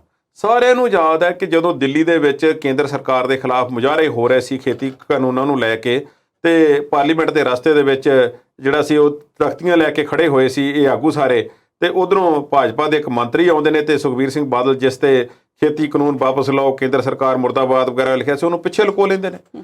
ਯਾਰੀਆਂ ਤੇ ਅੱਜ ਵੀ ਨੇ, ਇਹ ਸਾਂਝਾ ਪੁਗਾਈਆਂ ਜਾਣਗੀਆਂ ਰਾਜਨੀਤਿਕ ਫੇਰ ਵੀ ਇਹਨਾਂ ਲੋਕਾਂ ਦੇ ਵਿੱਚੋਂ। ਮੈਂ ਨਹੀਂ ਕਹਿ ਰਿਹਾ ਕਿ ਸਾਰੇ, ਪਰ ਕੁਝ ਲੋਕ ਰਾਜਨੀਤਿਕ ਲਾਹਾ ਇਸ ਤੋਂ ਖੱਟਣ ਦੀ ਕੋਸ਼ਿਸ਼ ਕਰਨਗੇ। ਪੰਥ ਹਿਤੈਸ਼ੀ ਬਹੁਤ ਥੋੜੇ ਲੋਕ ਨੇ, ਦਰਦੀ ਥੋੜੇ ਲੋਕ ਨੇ, ਪਰ ਸੁਖਬੀਰ ਸਿੰਘ ਬਾਦਲ ਦਾ ਇਹ ਕਹਿਣਾ ਕਿ ਅਸੀਂ ਇਸ ਤਰ੍ਹਾਂ ਕਰ ਦੇਵਾਂਗੇ, ਉਹ ਕਰ ਦੇਵਾਂਗੇ, ਮੈਨੂੰ ਇਸ ਵਿੱਚ ਕੋਈ ਬਹੁਤਾ ਵਜ਼ਨ ਜਾਪਦਾ ਨਹੀਂ। ਇਹ ਰਾਜਨੀਤਿਕ ਤੌਰ ਤੇ ਪੰਜਾਬ ਦੇ ਉਪ ਮੁੱਖ ਮੰਤਰੀ ਰਹਿ ਚੁੱਕੇ ਨੇ, ਉਪ ਮੁੱਖ ਮੰਤਰੀ ਕਾਹਦਾ ਮੁੱਖ ਮੰਤਰੀ ਰਹੇ ਨੇ ਉਹ, ਤੇ ਕੋਈ ਫੈਸਲਾ ਉਹ ਮੇਰਾ ਖਿਆਲ ਹੈ ਕੋਈ ਇਸ ਤਰ੍ਹਾਂ ਦਾ ਤਾਂ ਨਹੀਂ ਸੀ ਜਿਹੜਾ ਪ੍ਰਕਾਸ਼ ਸਿੰਘ ਬਾਦਲ ਨੂੰ ਪੁੱਛ ਕੇ ਕਰਦੇ ਹੋਣ, ਤੇ ਚੰਮ ਦੀਆਂ ਚਲਾਈਆਂ ਨੇ ਉਹਨਾਂ ਨੇ ਲੰਬਾ ਸਮਾਂ। ਪਾਣੀ ਵਾਲਾ ਘੁੜਕਾ ਵੀ ਜਿਹੜਾ ਉਹਨਾਂ ਨੇ ਰੇੜਿਆ ਸੀ ਉਹ ਵੀ ਖੜਾ ਹੋਵੇਗਾ, ਤੇ ਇਹ ਹੋਰ ਬੜੀਆਂ ਇਸ ਤਰ੍ਹਾਂ ਦੀਆਂ ਸਕੀਮਾਂ ਗੱਲਾਂ ਜਿਹੜੀਆਂ ਚਲਾਈਆਂ ਹੋਣਗੀਆਂ ਤੇ ਉਹ ਅੱਜ ਖੂਹ ਖਾਤੇ ਪੈਂਦੀਆਂ ਹੋਈਆਂ ਵੇਖੀਆਂ ਜਾ ਸਕਦੀਆਂ ਨੇ। ਤੇ ਇਸ ਤਰ੍ਹਾਂ ਦੇ ਵਾਅਦੇ ਕਰਨੇ ਕਿ ਫਲਾਨਿਆਂ ਨਾਲ ਅਸੀਂ ਪੱਕੇ ਤੌਰ ਤੇ ਖੜੇ ਹਾਂ, ਕਿਸਾਨਾਂ ਦੇ ਹਿਤੈਸ਼ੀ ਹਾਂ ਜਾਂ ਉਹਦੇ ਹਿਤੈਸ਼ੀ ਹਾਂ, ਤੇ ਅੱਜ ਉਨੀ ਦੇਰ ਤੱਕ ਬੈਠਾਂਗੇ ਨਹੀਂ ਜਦੋਂ ਤੱਕ ਆਹ ਕੰਮ ਨਹੀਂ ਹੋ ਜਾਂਦਾ। ਮੈਨੂੰ ਇਹਨਾਂ ਗੱਲਾਂ ਵਿੱਚ ਬਹੁਤਾ ਵਜਨ ਨਹੀਂ ਲੱਗਦਾ। ਹਾਂ, ਜੇ ਕੋਈ ਕੰਮ ਕਰਨਗੇ ਗਾਂ ਕਰਨਗੇ ਤਾਂ ਫਿਰ ਇਹ ਬਿਆਨ ਸਾਡੇ ਬਦਲੀ ਹੋ ਸਕਦੇ ਨੇ, ਪਰ ਹਾਲ ਦੀ ਘੜੀ ਕੁਝ ਨਜ਼ਰ ਨਹੀਂ ਆਉਂਦਾ ਜਿਸ ਕਰਕੇ ਉਹਨਾਂ ਦੀ ਇਸ ਗੱਲ ਤੇ ਯਕੀਨ ਕਰ ਲਿਆ ਜਾਵੇ। ਜੀ ਬਿਲਕੁਲ, ਪੰਜਾਬ ਦੀ ਸਿਆਸਤ ਤੇ ਗੱਲਬਾਤ ਅਸੀਂ ਇਸੇ ਤਰ੍ਹਾਂ ਜਾਰੀ ਰੱਖਾਂਗੇ, ਪਰ ਇੱਕ ਛੋਟੀ ਜਿਹੀ ਬ੍ਰੇਕ ਤੋਂ ਬਾਅਦ।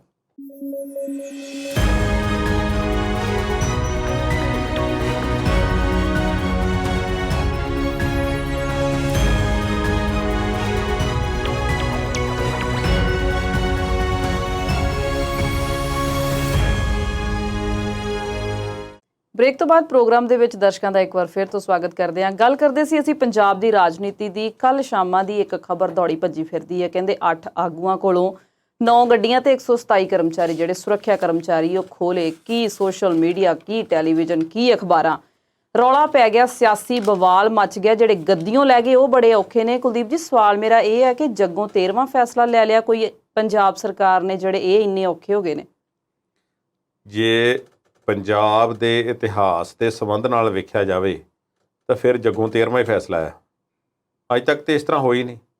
ਸਿਆਸੀ ਭਿਆਲੀ 2 ਜਾਂ 3 ਪਾਰਟੀਆਂ ਦੀ ਰਹੀ ਹੈ ਤੇ ਉਹਨੂੰ ਇੱਕ ਦੂਸਰੇ ਨਾਲ ਸਾਂਝਾ ਖੂਬ ਜਿਹੜੀਆਂ ਨੇ ਉਹ ਪੁਗਾਈਆਂ ਨੇ ਕਹਿ ਲਓ, ਜਾਂ ਜਿਸ ਤਰ੍ਹਾਂ ਵੀ ਮਰਜ਼ੀ ਕਹਿ ਲਓ ਕਿ ਸਾਂਝਾ ਪਾਈਆਂ ਨੇ ਜਾਂ ਪੀਂਘਾਂ ਪਾਈਆਂ ਨੇ, ਕੋਈ ਲਫ਼ਜ਼ ਵਰਤ ਲਓ, ਉਹ ਸਾਰਿਆਂ ਨੇ ਵੇਖਿਆ।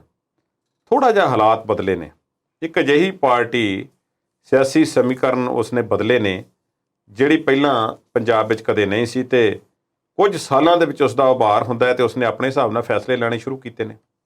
ਇਹ ਵੀ ਸਾਨੂੰ ਪਤਾ ਹੈ ਕਿ ਆਮ ਆਦਮੀ ਪਾਰਟੀ ਸਾਰੀਆਂ ਪਾਰਟੀਆਂ ਦੀ ਸਾਂਝੀ ਦੁਸ਼ਮਣ ਪਾਰਟੀ ਵਜੋਂ ਵੀ ਉੱਭਰੀ ਹੈ ਪਿਛਲੇ 8-10 ਸਾਲਾਂ ਦੇ ਵਿੱਚ।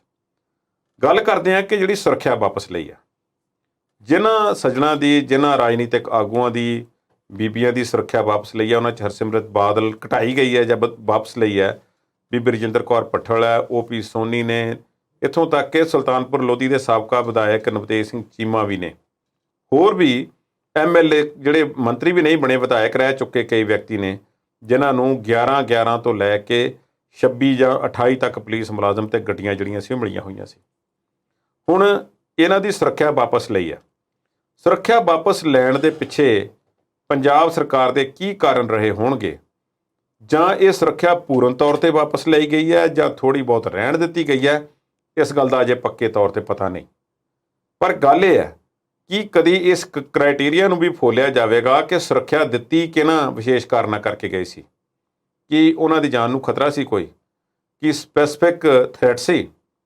ਅਸੀਂ ਤੇ ਪਿਛਲੇ ਸਮੇਂ ਵਿੱਚ ਇਹ ਤਾਂ ਦੇਖਿਆ ਪਿਛਲੇ ਸਾਲਾਂ ਵਿੱਚ ਪੰਜਾਬ ਵਿੱਚ ਕਿ ਪੰਜਾਬ ਦੀ ਇੱਕ ਇਕਾਈ ਹੈ, ਉਸਨੇ ਆਪਣੇ ਆਗੂਆਂ ਤੇ ਹਮਲੇ ਕਰਵਾਏ ਜਾਂ ਆਗੂਆਂ ਨੇ ਆਪਣੇ ਤੇ ਹਮਲੇ ਝੂਠੇ ਮੂਠੇ ਕਰਵਾ ਕੇ ਸੁਰੱਖਿਆ ਲੈਣ ਤੇ ਯਤਨ ਕੀਤੇ ਕਿ 2-3 ਬਾਡੀਗਾਰਡ ਨਾਲ ਹੋਣ ਤੇ ਬੜੀ ਟੌਰ ਹੁੰਦੀ ਹੈ, ਬੱਲੇ ਬੱਲੇ ਹੁੰਦੀ ਹੈ ਕਿ ਦੇਖੋ ਫਲਾਨਾ ਆਇਆ। ਜਿਹਦੀ ਗੱਡੀ ਵਿੱਚੋਂ ਜਾਂ ਮੋਹਰੇ ਆਉਂਦੀ ਇੱਕ ਵੱਖਰੀ ਗੱਡੀ ਦੇ ਵਿੱਚੋਂ 2-3 ਮੁਲਾਜ਼ਮ ਤੇ ਹਥਿਆਰਾਂ ਵਾਲੇ ਨਿਕਲਣ ਤੇ ਫਿਰ ਉਸਨੂੰ ਮੌਜਾਂ ਨੇ, ਨਾ ਕਿਸੇ ਨਾਕੇ ਤੇ ਰੋਕਣਾ ਹੈ, ਤੇ ਜਦੋਂ ਕਿਤੇ ਵੀ ਜਾਵੇਗਾ ਖੁੱਲੀ ਪਾਰਕਿੰਗ ਮਿਲਣੀ ਹੈ, ਸਮੱਸਿਆ ਕੋਈ ਨਹੀਂ, ਨਾ ਕਿਤੇ ਟੋਲ ਦੀ ਪਰਚੀ ਕਟਾਉਣੀ ਪੈਣੀ ਹੈ, ਸਭ ਕੁਝ ਜਿਹੜਾ ਉਹ ਫ੍ਰੀ ਹੋਵੇਗਾ। ਇਸ ਤਰ੍ਹਾਂ ਦੀਆਂ ਸਹੂਲਤਾਂ ਰਹਿੰਦੀਆਂ ਨੇ।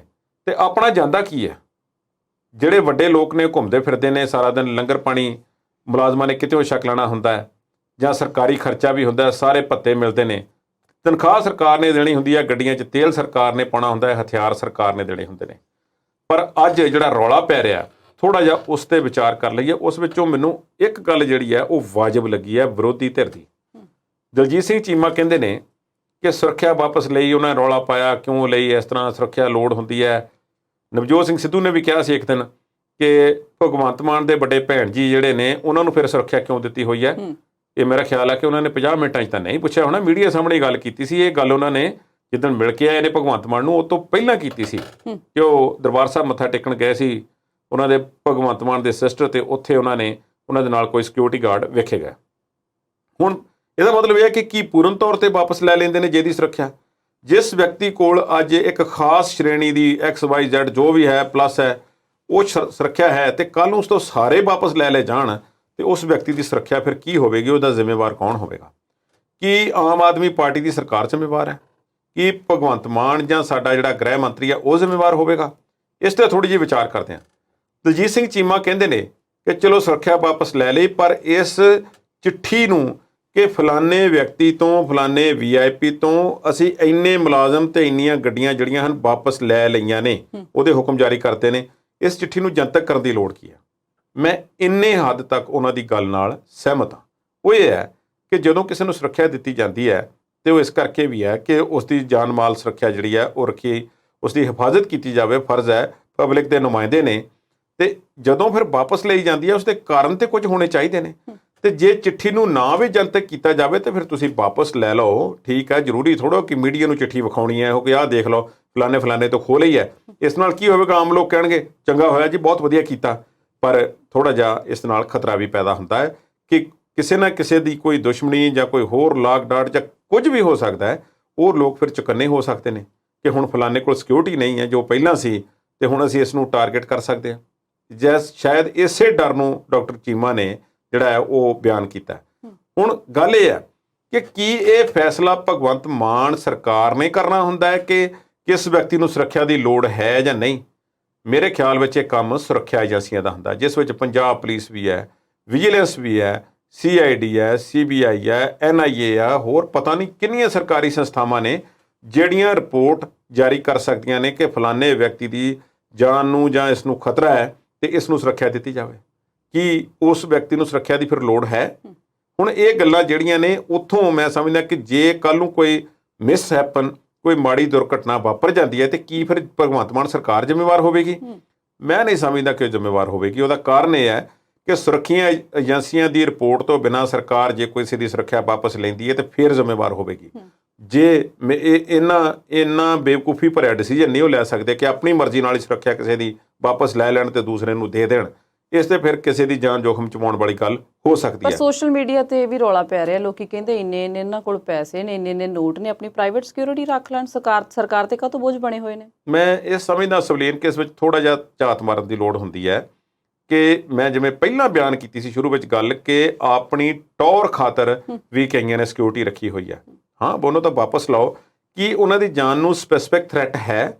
ਏਜੰਸੀਆਂ ਸਾਡੀਆਂ ਕੀ ਕਹਿੰਦੀਆਂ ਨੇ? ਕੀ ਪੰਜਾਬ ਪੁਲਿਸ ਦੇ ਰਿਕਾਰਡ ਮੁਤਾਬਕ ਉਸ 'ਤੇ ਕਦੀ ਕੋਈ ਹਮਲਾ ਹੋਇਆ ਜਾਂ ਕਿਸ ਨੇ ਕੀਤਾ, ਕਰਵਾਇਆ ਤੇ ਉਸ ਦਾ ਆਪਣਾ ਕਿਰਦਾਰ ਕਿਹੋ ਜਿਹਾ ਤੇ ਉਹ ਖਰਚਾ ਫਿਰ ਕਿੰਨਾ ਦੇ ਸਕਦਾ? ਜਿਵੇਂ ਬਾਹਰਲੇ ਦੇਸ਼ਾਂ ਵਿੱਚ ਪੁਲਿਸ ਨੂੰ ਹਾਇਰ ਕਰਕੇ ਲੈ ਕੇ ਜਾਂਦੇ ਨੇ। ਇਹ ਬਹੁਤ ਸਾਰੀਆਂ ਗੱਲਾਂ ਨੇ। ਸਰਕਾਰ ਨੂੰ ਇਸ 'ਤੇ ਥੋੜ੍ਹਾ ਜਿਹਾ ਦੁਬਾਰਾ ਵਿਚਾਰ ਕਰ ਲੈਣਾ ਚਾਹੀਦਾ ਹੈ। ਹਾਂ, ਸਮਰੱਥ ਲੋਕ ਨੇ ਜਿਹੜੇ, ਜਿਨ੍ਹਾਂ ਦੀ ਜਾਇਦਾਦ ਜਿਹੜੀ ਹੈ ਇੱਕ ਹੱਦ ਤੱਕ ਹੈ, ਉਹਨਾਂ ਨੂੰ ਫਿਰ ਆਪਣਾ ਇੰਤਜ਼ਾਮ ਕਰਨਾ ਚਾਹੀਦਾ। ਪਰ ਜਿਹੜੇ ਸਾਡੇ ਪਬਲਿਕ ਦੇ ਪਿਛਲੇ ਸਾਲਾਂ ਵਿੱਚ ਨੁਮਾਇੰਦੇ ਰਹਿ ਚੁੱਕੇ ਨੇ, ਉਹਨਾਂ ਨੂੰ ਮੈਂ ਸਮਝਦਾ ਕਿ ਕਿਸੇ ਹੱਦ ਦੀ ਸੁਰੱਖਿਆ ਜਿਹੜੀ ਹੈ ਦੇਣੀ ਉਹ ਜ਼ਰੂਰੀ ਹੈ। ਜੀ, ਪੰਜਾਬ ਦੀ ਸਾਬਕਾ CM ਬੀਬੀ ਰਜਿੰਦਰ ਕੌਰ ਭੱਠਲ ਦੀ ਗੱਲ ਕਰਦੇ ਹਾਂ। ਬੜੇ ਠਾਠ-ਬਾਠ ਸੀ ਬੀਬੀ ਜੀ ਦੇ, ਫਿਰ ਨਵੀਂ ਸਰਕਾਰ ਆ ਗਈ, ਸਰਕਾਰੀ ਕੋਠੀ ਵੀ ਲੈ ਲਈ, 3 ਗੱਡੀਆਂ ਵੀ ਲੈ ਲਈਆਂ, 28 ਕਰਮਚਾਰੀ ਸੀ ਉਹ ਵੀ ਲੈ ਲਏ। ਫਿਰ ਬੀਬੀ ਜੀ ਆਪ ਹੀ ਮੋੜ ਮੜਾਈਆਂ ਕਰਨ ਦੇ ਹੁਣ ਰੌਂਚ ਆ ਗਏ ਨੇ। ਐਡੀ ਛੇਤੀ ਮੋੜ ਕਿਉਂ ਕੱਟ ਲਿਆ ਰਜਿੰਦਰ ਕੌਰ ਭੱਠਲ ਨੇ?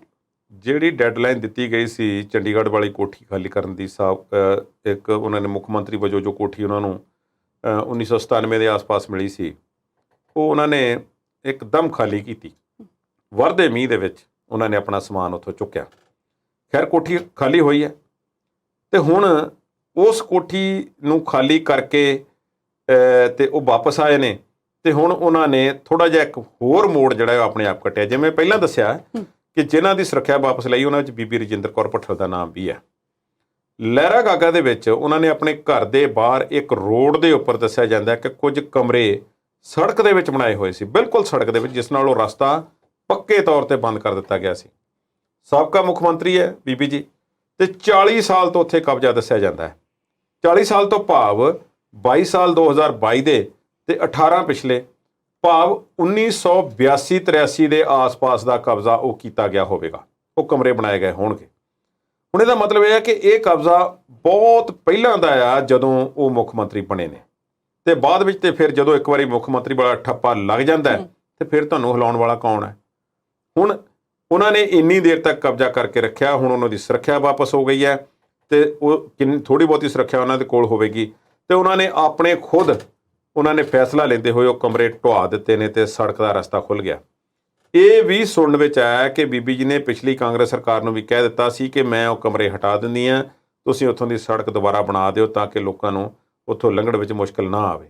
ਆਮ ਤੌਰ ਤੇ ਵੇਖਿਆ ਜਾਂਦਾ ਹੈ ਕਿ ਜੋ ਅੱਜ ਤੱਕ ਅਸੀਂ ਵੇਖਿਆ ਕਿ VIP ਏਰੀਆਜ਼ ਮਾਰਕ ਕਰ ਦਿੱਤੇ ਜਾਂਦੇ ਨੇ ਸ਼ਹਿਰ ਵਿੱਚ, ਤੇ ਫਿਰ ਆਮ ਵਿਅਕਤੀ ਨੂੰ ਨੇੜੇ ਵੀ ਫਟਕਣ ਨਹੀਂ ਦਿੱਤਾ ਜਾਂਦਾ ਉੱਥੇ, ਤੇ ਨਾ ਉੱਥੇ ਕਿਸੇ ਨੂੰ ਜਾਣ ਦੀ ਇਜਾਜ਼ਤ ਹੁੰਦੀ ਹੈ। ਰਸਤੇ ਵੀ ਬੰਦ ਕਰ ਦਿੱਤੇ ਜਾਂਦੇ ਨੇ ਤੇ ਬਸ ਪੁਲਿਸ ਵਾਲੇ ਦੋ ਖੜੇ ਕਰ ਦਿਓ, ਇੱਧਰ ਨੂੰ ਮੁੜ ਜਾਓ ਜੀ, ਇੱਧਰ ਨੂੰ ਮੁੜ ਜਾਓ ਜੀ, ਤੁਸੀਂ ਇੱਧਰ ਜਾ ਨਹੀਂ ਸਕਦੇ। ਚਾਹੇ ਕੋਈ ਬਿਮਾਰ ਹੋਵੇ, ਹਸਪਤਾਲਾਂ ਦੇ ਰਾਹ ਜਦੋਂ ਕਿਸੇ ਦਾ ਵਿਜ਼ਿਟ ਹੋਵੇ, ਮੰਤਰੀ ਦਾ, ਮੁੱਖ ਮੰਤਰੀ ਦਾ ਕਿਸੇ ਸ਼ਹਿਰ ਵਿੱਚ ਪੰਜਾਬ ਦੇ, ਤੇ ਸਾਰੇ ਹਸਪਤਾਲਾਂ ਦੇ ਰੂਟ, ਭਾਵੇਂ ਸਕੂਲ ਨੂੰ ਕੋਈ ਬੱਚੇ ਲੈਣ ਜਾ ਰਿਹਾ ਹੋਵੇ, ਸਭ ਕੁਝ ਤਾਂ ਬੰਦ ਕਰ ਦਿੱਤਾ ਜਾਂਦਾ ਹੈ। ਲੋਕਾਂ ਨੂੰ ਆਦਤ ਪੈ ਚੁੱਕੀ ਹੈ ਕਿ ਅਸੀਂ ਆਵਾਜ਼ ਵੀ ਨਹੀਂ ਉਠਾਉਂਦੇ ਤੇ ਚੁੱਪ ਕਰਕੇ ਆਪਣੀ ਗੱਡੀ ਜਾਂ ਸਕੂਟਰ ਜਿਹੜਾ ਹੈ ਦੂਸਰੇ ਪਾਸੇ ਨੂੰ ਮੋੜ ਲੈਂਦੇ ਹਾਂ। ਉਹ ਇਸੇ ਤਰ੍ਹਾਂ ਹੀ ਲੋਕਾਂ ਨੂੰ ਆਦਤ ਪੈ ਚੁੱਕੀ ਹੋਵੇਗੀ। 40 ਸਾਲ ਤੋਂ ਲਹਿਰਾ ਗਾਗਾ ਦੇ ਵਿੱਚ ਸੜਕ ਦੇ ਵਿੱਚ ਕਮਰੇ ਬਣਾਏ ਹੋਏ ਸੀ ਤੇ ਉਹ ਹੁਣ ਖੁਦ ਢਾਹ ਦਿੱਤੇ ਗਏ ਨੇ, ਤੇ ਪ੍ਰਸ਼ਾਸਨ ਜਿਹੜਾ ਹੈ ਇੱਥੋਂ ਅਗਲੀ ਕਾਰਵਾਈ ਕਰੇਗਾ ਕਿ ਸੜਕ ਬਣਾਵੇਗਾ, ਤੇ ਸੜਕ ਦੇ ਜਿਹੜੇ ਰਸਤੇ ਦੇ ਜਿਹੜੇ ਭਾਗ ਨੇ ਉਹ ਖੁੱਲ ਗਏ ਨੇ।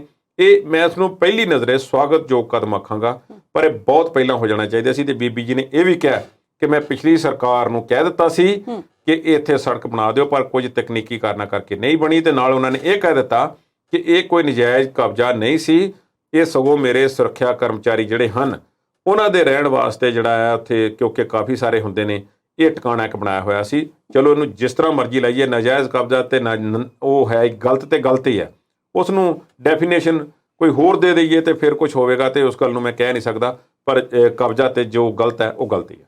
ਜੀ, ਗੱਲਬਾਤ ਦਾ ਦੌਰ ਇਸੇ ਤਰ੍ਹਾਂ ਜਾਰੀ ਰੱਖਾਂਗੇ, ਪਰ ਇਸ ਵੇਲੇ ਵੇਲਾ ਇੱਕ ਛੋਟੀ ਜਿਹੀ ਬ੍ਰੇਕ ਦਾ ਆ। ਬਹੁਤ ਜਲਦ ਹਾਜ਼ਰ ਹੁੰਨੇ ਆ।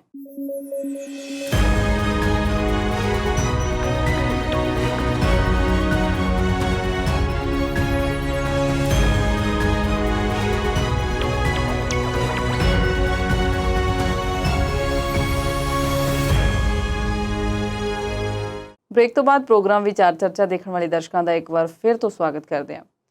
ਕੁਲਦੀਪ ਜੀ, ਆਮ ਤੌਰ ਤੇ ਅਸੀਂ ਕਹਿੰਦੇ ਹਾਂ ਵੀ ਜਿਹੜੀ ਹਿੰਦੂ ਵੋਟ ਹੈ ਉਹ ਭਾਜਪਾ ਦੀ ਪੱਕੀ ਹੁੰਦੀ ਹੈ। ਕਈ ਵਾਰੀ ਮਨ 'ਚ ਕਈ ਸਵਾਲ ਉੱਠਦੇ ਨੇ, ਪਰ ਅੱਜ ਸਵਾਲ ਮੇਰਾ ਦਿਲ ਕਰਦਾ ਤੁਹਾਨੂੰ ਹੀ ਪੁੱਛ ਲਵਾਂ ਕਿ ਸੱਚੀ ਮੁੱਚੀ ਸਾਰੇ ਹਿੰਦੂ ਜਿਹੜੇ ਨੇ ਉਹ ਭਾਜਪਾ ਨੂੰ ਵੋਟ ਪਾਉਂਦੇ ਨੇ? ਦੇਖੋ, ਅੰਕੜਿਆਂ ਦੀ ਹੇਰ-ਫੇਰ ਦੀ ਗੱਲ ਹੈ ਸਾਰੀ।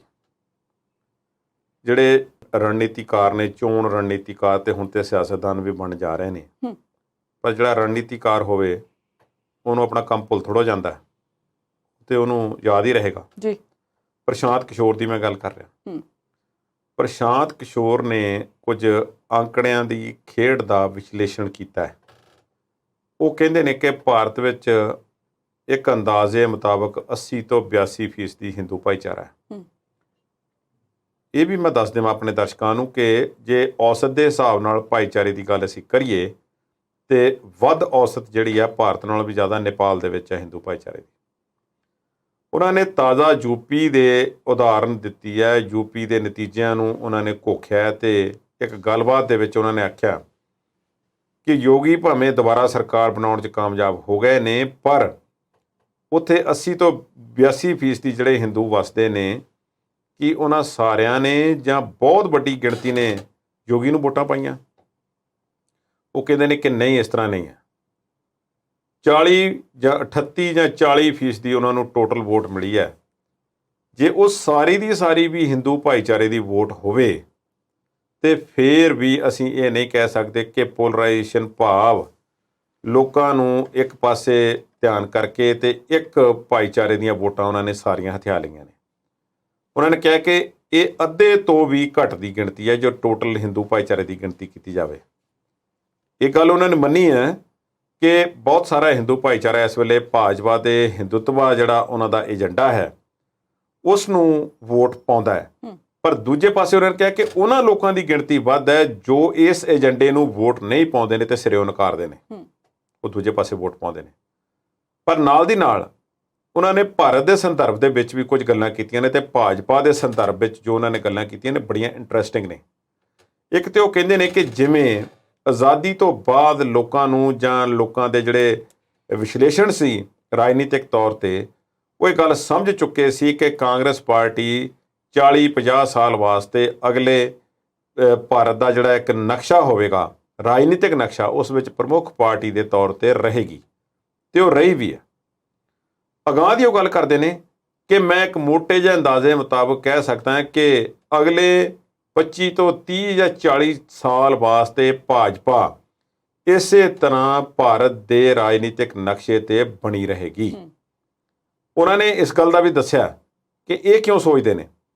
ਉਹ ਕਹਿੰਦੇ ਨੇ ਕਿ ਜਦੋਂ ਪੂਰੇ ਭਾਰਤ ਵਿੱਚ ਇੱਕ ਰਾਸ਼ਟਰੀ ਪੱਧਰ ਤੇ ਕੋਈ ਪਾਰਟੀ 35 ਤੋਂ 40% ਵੋਟ ਇੱਕ ਵਾਰੀ ਵੀ ਹਾਸਲ ਕਰ ਲੈਂਦੀ ਹੈ ਤੇ ਫਿਰ ਉਸ ਦੀ ਪੈਂਠ ਇੰਨੀ ਵੱਜ ਜਾਂਦੀ ਹੈ ਕਿ ਉਹ ਅਗਲੇ ਕੁਝ ਸਮੇਂ ਵਾਸਤੇ ਉਸ ਨੂੰ ਨਕਸ਼ੇ ਤੋਂ ਹਟਾ ਨਹੀਂ ਸਕਦਾ। ਹੁਣ ਇਹਦਾ ਮਤਲਬ ਦਰਸ਼ਕ ਸਾਡੇ ਇਹ ਨਾ ਸਮਝ ਲੈਣ ਕਿ ਅਗਲੇ 30-35 ਸਾਲ ਰਾਜ ਜਿਹੜਾ ਭਾਜਪਾ ਨੇ ਕਰਨਾ ਹੈ। ਪ੍ਰਸ਼ਾਂਤ ਕਿਸ਼ੋਰ ਇਹ ਅਗਲੀ ਗੱਲ ਨਾਲ ਹੀ ਕਹਿ ਦਿੰਦੇ ਨੇ ਕਿ ਇਹ ਨਾ ਸਮਝਿਆ ਜਾਵੇ। ਉਹ ਫਿਰ ਉਹ ਕੀ ਕਹਿੰਦੇ ਨੇ? ਉਹ ਕਹਿੰਦੇ ਨੇ ਕਿ ਕਾਂਗਰਸ ਇਸ ਚੀਜ਼ ਨੂੰ ਯਾਦ ਰੱਖਣ ਤੋਂ ਜਾਂ ਸਮਝਣ ਤੋਂ ਅਸਮਰੱਥ ਹੈ ਤੇ ਉਹ ਇਹੋ ਹੀ ਸਮਝਦੇ ਨੇ ਕਿ ਜਿਵੇਂ ਜਨਤਾ ਦਲ ਜਾਂ ਕੁਝ ਹੋਰ ਪਾਰਟੀਆਂ ਸਮੇਂ-ਸਮੇਂ ਤੇ ਫਰੰਟ ਬਣਾ ਕੇ ਅੱਗੇ ਆਈਆਂ ਸੀ ਤੇ ਉਹ ਰਾਜਨੀਤਿਕ ਦ੍ਰਿਸ਼ ਤੋਂ ਲਾਂਭੇ ਹੋ ਗਈਆਂ ਤੇ ਇਸੇ ਤਰ੍ਹਾਂ ਭਾਜਪਾ ਵੀ ਆਪਣੇ ਆਪ ਕਿਸੇ ਦਿਨ ਖਤਮ ਹੋ ਜਾਵੇਗੀ। ਇਸ ਮੁੱਦੇ ਤੇ ਉਹ ਕਹਿੰਦੇ ਨੇ ਕਿ ਬਿਲਕੁਲ ਵੀ ਨਹੀਂ, ਇਹ ਉਹਨਾਂ ਦੀ ਗਲਤੀ ਹੋਵੇਗੀ ਕਿ ਜੇ ਉਹ ਅਜਿਹਾ ਸੋਚਦੇ ਨੇ ਤੇ ਉਹਨਾਂ ਨੂੰ ਸਮਝਣਾ ਪਏਗਾ ਕਿ ਇਹ 30-35 ਸਾਲ ਵਾਲੇ ਇੱਥੋਂ ਕਿਤੇ ਜਾਣ ਵਾਲੇ ਨਹੀਂ, ਇਹ ਪੱਕੇ ਤੌਰ ਤੇ ਇੱਥੇ ਮੌਜੂਦ ਰਹਿਣਗੇ। ਪਰ ਨਾਲ ਉਹਨਾਂ ਨੇ ਇਹ ਆਖਿਆ ਕਿ ਜ਼ਰੂਰੀ ਨਹੀਂ ਕਿ ਇੰਨਾ ਸਮਾਂ ਉਹਨਾਂ ਦੀ ਸਰਕਾਰ ਵੀ ਰਹੇਗੀ। ਰਾਜਨੀਤਿਕ ਦ੍ਰਿਸ਼ ਦੀ ਗੱਲ ਕਰਦੇ ਨੇ, ਚਾਹੇ ਉਹ ਸਰਕਾਰ ਬਣਾਉਣ ਜਾਂ ਵਿਰੋਧੀ ਧਿਰ ਦੇ ਵਿੱਚ ਹੋਣ, ਉਹ ਮੌਜੂਦ ਰਹਿਣਗੇ। ਉਹਨਾਂ ਨੂੰ ਇਸ ਤਰ੍ਹਾਂ ਖਤਮ ਨਹੀਂ ਕੀਤਾ ਜਾ ਸਕੇਗਾ। ਕਾਂਗਰਸ ਪਾਰਟੀ ਜਿਹੜੀ ਹਾਸ਼ੀਏ ਤੇ ਪਹੁੰਚੀ ਹੋਈ ਹੈ ਤੇ ਕਹਿੰਦੇ ਨੇ ਕਾਂਗਰਸ ਵਾਲੇ ਕਿ ਇੱਕੋ ਇੱਕ ਪਾਰਟੀ ਹੈ ਜਿਸ ਦਾ ਭਾਰਤ ਦੇ ਹਰ ਪਿੰਡ ਦੇ ਵਿੱਚ ਕੋਈ ਨਾ ਕੋਈ ਵਰਕਰ ਹੈ। ਇਹ ਗੱਲ ਆਪਣੇ ਆਪ ਸੱਚ ਸਾਬਤ ਹੋ ਸਕਦੀ ਹੈ, ਪਰ ਇਸ ਵੇਲੇ ਹਾਲਾਤ ਕੀ ਨੇ ਪਾਰਟੀ ਦੇ? ਉਹ ਜ਼ਿਆਦਾ ਕਰਕੇ ਪ੍ਰਸ਼ਾਂਤ ਕਿਸ਼ੋਰ ਜਿਹੜੀਆਂ ਟਕੋਰਾਂ ਨੇ ਉਹ ਕਾਂਗਰਸ ਪਾਰਟੀ ਨੂੰ ਕਰਦੇ ਨੇ ਕਿ ਜਥੇਬੰਦਕ ਢਾਂਚਾ ਜਿਹੜਾ ਹੈ ਉਹ ਤਬਾਹ ਹੋ ਚੁੱਕਾ ਹੈ। ਇਹਨਾਂ ਨੂੰ ਆਪਣੀਆਂ ਪ੍ਰਾਇਓਰਟੀਜ਼ ਸਮਝਣੀਆਂ ਚਾਹੀਦੀਆਂ ਨੇ। ਤੇ ਨਾਲ ਦੀ ਜਿਹੜੀ ਗੱਲ ਉਹ ਕਹਿੰਦੇ ਨੇ ਕਾਂਗਰਸ ਪਾਰਟੀ ਵਾਸਤੇ, ਉਹ ਪੰਜਾਬ ਦੀਆਂ ਇਸ ਵੇਲੇ ਦੋ ਮੌਜੂਦਾ ਪਾਰਟੀਆਂ ਨੂੰ, ਕਾਂਗਰਸ ਨੂੰ ਤੇ ਅਕਾਲੀ ਦਲ ਨੂੰ ਵੀ ਸਮਝਣ ਵਾਲੀ ਹੈ ਤੇ ਜੇ ਉਹ ਮੰਨ ਲੈਣ ਤੇ ਚੰਗੇ ਰਹਿਣਗੇ। ਉਹ ਇਹ ਹੈ ਕਿ ਸੱਤਾ ਸੁੱਖ ਭੋਗਣਾ ਸੌਖਾ ਵੀ ਹੈ, ਤੁਹਾਡੀ ਹਰ ਜਗ੍ਹਾ ਤੇ ਚੱਲਦੀ ਹੈ।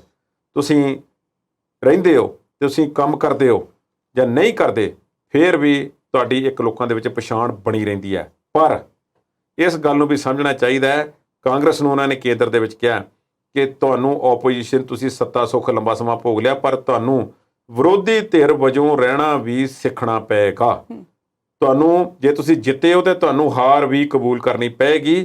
ਉਹਨਾਂ ਨੇ ਕਿਹਾ ਕਿ ਕਾਂਗਰਸ ਅਜੇ ਪੁਰਾਣੇ ਮੋੜ ਦੇ ਵਿੱਚ ਹੈ, ਜਿੱਥੇ ਇਹੋ ਹੀ ਸਮਝੀ ਜਾ ਰਹੇ ਨੇ ਕਿ ਇੱਕ ਬੁਰਾ ਸੁਪਨਾ ਹੈ ਤੇ ਜਿਹੜਾ ਖਤਮ ਹੋ ਜਾਣਾ। ਜਿਵੇਂ ਪੰਜਾਬ ਦੀਆਂ ਦੋ ਪਾਰਟੀਆਂ ਦਾ ਨਾਮ ਲਿਆ, ਉਹ ਵੀ ਹਾਲ ਦੀ ਘੜੀ ਇਸੇ ਤਰ੍ਹਾਂ ਸਮਝੀ ਬੈਠੀਆਂ ਨੇ। ਮੈਂ ਨਹੀਂ ਕਹਿੰਦਾ ਕਿ ਉਹਨਾਂ ਦਾ ਜਿਹੜਾ ਵਿਚਾਰ ਹੈ ਉਹ ਆਊਟਰਾਈਟਲੀ ਗਲਤ ਹੈ, ਉਹ ਸਹੀ ਵੀ ਹੋ ਸਕਦੇ ਨੇ, ਪਰ ਸਮਝੀ ਇਸੇ ਤਰ੍ਹਾਂ ਬੈਠੇ ਨੇ। ਔਰ ਪ੍ਰਸ਼ਾਂਤ ਕਿਸ਼ੋਰ ਨੇ ਜਿਹੜੀ ਅੰਕੜਿਆਂ ਦੀ ਖੇਡ ਜਿਹੜੀ ਹੈ ਉਹ ਸਾਂਝੀ ਕੀਤੀ ਹੈ, ਉਸ ਦੇ ਵਿੱਚ ਉਹਨਾਂ ਨੇ ਉਹ ਕੋਈ ਸਪਸ਼ਟ ਉਹਨਾਂ ਨੇ ਕਰ ਦਿੱਤਾ ਕਿ ਪੋਲਰਾਈਜੇਸ਼ਨ ਦੇ ਆਧਾਰ ਤੇ ਜੇ ਕੋਈ ਇਹ ਸਮਝਦਾ ਹੈ ਕਿ ਹਿੰਦੂਆਂ ਨੂੰ ਇੱਕ ਪਾਸੇ ਕਰਕੇ ਤੇ ਭਾਜਪਾ ਨੇ ਚੋਣ ਜਿੱਤ ਲਈ ਹੈ, ਉਹਨਾਂ ਨੇ ਕਿਹਾ ਕਿ ਇਹ ਬਿਲਕੁਲ ਗਲਤ ਵਿਚਾਰ ਹੈ, ਇਸ ਬਾਰੇ ਸੋਚਣਾ ਨਹੀਂ ਚਾਹੀਦਾ। ਫਿਰ ਉਹ ਕਹਿੰਦੇ ਨੇ ਕਿ ਪੋਲਰਾਈਜੇਸ਼ਨ ਕਿਸੇ ਨੇ ਪੁੱਛਿਆ ਕਿ ਫੈਕਟਰ ਵੀ ਹੈ, ਕਿ ਇੱਕ ਕਾਰਨ ਵੀ ਹੈ ਕਿ ਇਸ ਨਾਲ ਵੀ ਉਹ ਜਿੱਤੇ ਹੋ ਸਕਦੇ ਨੇ। ਉਹਨਾਂ ਕਿਹਾ ਕਿ ਨਹੀਂ, ਪਰ ਜੇ ਵਿਰੋਧੀ ਧਿਰ ਮੁੱਦਿਆਂ ਨੂੰ ਪਛਾਣ ਕੇ ਕਿਸੇ ਇੱਕ ਮੁੱਦੇ ਤੇ ਟਿਕ ਕੇ ਤੇ ਪਿਛਲੇ 25-30 ਸਾਲਾਂ ਦਾ ਅਧਿਐਨ ਕਰਕੇ ਉਹਨਾਂ ਨੂੰ ਸਮਝ ਕੇ ਤੇ ਫਿਰ ਆਪਣਾ ਅਗਲੀ ਰਣਨੀਤੀ ਉਲੀਕੇ ਕਿ ਕਿਵੇਂ ਮੁੱਦੇ ਲੋਕਾਂ ਨੂੰ ਯਾਦ ਕਰਾਉਣੇ ਨੇ ਤੇ ਕਿਹੜੇ-ਕਿਹੜੇ ਯਾਦ ਕਰਾਉਣੇ ਨੇ ਜਿਹੜੇ ਉਹਨਾਂ ਨੂੰ ਰਾਜਨੀਤਿਕ ਤੌਰ ਤੇ ਲਾਹਾ ਦੇ ਸਕਣ। ਹੁਣ ਕੀ ਪ੍ਰਸ਼ਾਂਤ ਕਿਸ਼ੋਰ ਨੂੰ ਮੁੱਦੇ ਪਤਾ ਨੇ? ਉਹ ਸਪੈਸੀਫਿਕਲੀ ਪਹਿਲਾਂ ਵੀ ਦੱਸ ਚੁੱਕੇ ਨੇ ਕਿ ਇਸ ਮੁੱਦਿਆਂ ਤੇ ਰਾਸ਼ਟਰਵਾਦ ਹੈ ਜਾਂ ਕੁਝ ਹੋਰ ਹੈ, ਉਹ ਜਿਹੜਾ ਹੈ ਲੋਕਾਂ ਦੇ ਦਿਮਾਗ ਦੇ ਵਿੱਚ ਗੱਲ ਪਾਈ ਗਈ ਤੇ ਫਿਰ ਲੋਕਾਂ ਨੇ ਉਲਟ ਕੇ ਭਾਜਪਾ ਨੂੰ ਵੋਟ ਪਾਉਣੀ ਸ਼ੁਰੂ ਕੀਤੀ ਹੈ ਤੇ ਦੂਸਰਿਆਂ ਨੂੰ ਨਕਾਰ ਦਿੱਤਾ। ਹੁਣ ਇਸੇ ਤਰ੍ਹਾਂ ਦਾ ਮੁੱਦਾ ਉਹ ਕਹਿੰਦੇ ਨੇ ਕਿ ਖੜਾ ਹੋ ਸਕਦਾ ਹੈ। ਉਹਨਾਂ ਨੇ ਇਸ ਗੱਲ ਤੋਂ ਇਨਕਾਰ ਨਹੀਂ ਕੀਤਾ ਕਿ ਕੋਈ ਤੀਜਾ ਫਰੰਟ ਜਾਂ ਚੌਥਾ ਫਰੰਟ ਜਿਹੜਾ ਬਣੇਗਾ, ਪਰ ਉਹਨਾਂ ਨੇ ਕਿਹਾ ਕਿ ਅਜੇ ਇਸ ਦੀ ਸੰਭਾਵਨਾ ਨਜ਼ਰ ਨਹੀਂ ਆਉਂਦੀ ਤੇ ਮੈਨੂੰ ਰਾਜਨੀਤਿਕ ਤੌਰ ਤੇ ਕੋਈ ਤਕੜਾ ਵਿਰੋਧੀ ਦਿਸਦਾ ਨਹੀਂ ਹੈ। ਪਰ ਉਹਨਾਂ ਨੇ ਨਾਲ ਇਹ ਗੱਲ ਫਿਰ ਕਹਿ ਦਿੱਤੀ ਹੈ ਕਿ ਇੱਕ ਖਾਲੀ ਥਾਂ ਹੈ, ਉਹ ਖਾਲੀ ਥਾਂ ਦੇ ਵਿੱਚ ਹੁਣ ਹਵਾ ਹੀ ਭਰੀ ਰਹੇਗੀ ਤੇ ਜਾਂ ਕੋਈ ਰਾਜਨੀਤਿਕ ਪਾਰਟੀ ਆ ਕੇ ਟਿਕਾਣਾ ਕਰੇਗੀ ਤੇ ਉਹ ਜਗ੍ਹਾ ਆਪੋਜੀਸ਼ਨ ਵਾਲੀ ਸਾਂਭੇਗੀ। ਇਸ ਗੱਲ ਦੇ ਬਾਰੇ ਉਹਨਾਂ ਨੇ ਕੁਝ ਖੁਲਾਸਾ ਨਹੀਂ ਕੀਤਾ। ਜਾਂਦੇ ਜਾਂਦੇ ਗੱਲ ਕਰਦੇ ਹਾਂ ਉਸ ਖਬਰ ਦੀ ਜਿਹੜੀ ਕਈ ਦਿਨਾਂ ਤੋਂ ਮੀਡੀਆ 'ਚ ਛਾਈ ਹੋਈ ਹੈ, ਖਾਸ ਕਰਕੇ ਸੋਸ਼ਲ ਮੀਡੀਆ ਤੇ। ਇੱਕ 32 ਕੁ ਸਾਲ ਦਾ ਮੁਕਤਸਰ ਸਾਹਿਬ ਦਾ ਨੌਜਵਾਨ ਹੈ, ਉਹ ਗਿਆ ਸਾਊਦੀ ਅਰਬ 'ਚ 2013 'ਚ ਉਹਨੂੰ ਜੇਲ੍ਹ ਹੋ ਗਈ ਤੇ ਉਸ ਤੋਂ ਬਾਅਦ ਉੱਥੋਂ ਦੀ ਜਿਹੜੀ ਹਕੂਮਤ ਹੈ ਉਹਨੇ ਫੈਸਲਾ ਸੁਣਾ ਦਿੱਤਾ ਵੀ ਜਾਂ ਤਾਂ ਭਾਈ 15 ਮਈ ਤੱਕ ਬਲੱਡ ਮਨੀ ਦੇ ਦਿਓ ਜਾਂ ਫਿਰ ਜਾਨੋਂ ਹੱਥ ਧੋਣਾ ਪੈਣਾ।